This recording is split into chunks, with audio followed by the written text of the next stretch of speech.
అసలు క్రియ ఎందుకు చెయ్యాలి అంటే విక్టరీ ఓవర్ బర్త్, జన్మరహస్యం.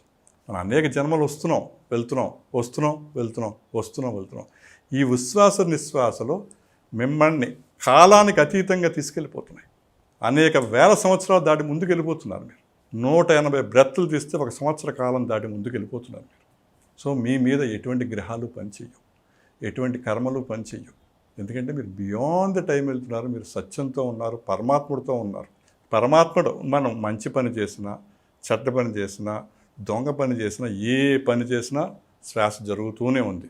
వీడి పని చేశాడని చెప్పి ఆయన ఎక్స్క్యూజ్ చేయట్లేదు. ఆయన ఎక్స్క్యూజ్ చేస్తే మనం ఇలా మాట్లాడుకోం, 1 నిమిషం అంతే. ఆయన నిరంతరం మనం ఏ పని చేసినా ఆయన చేస్తూనే ఉన్నారు.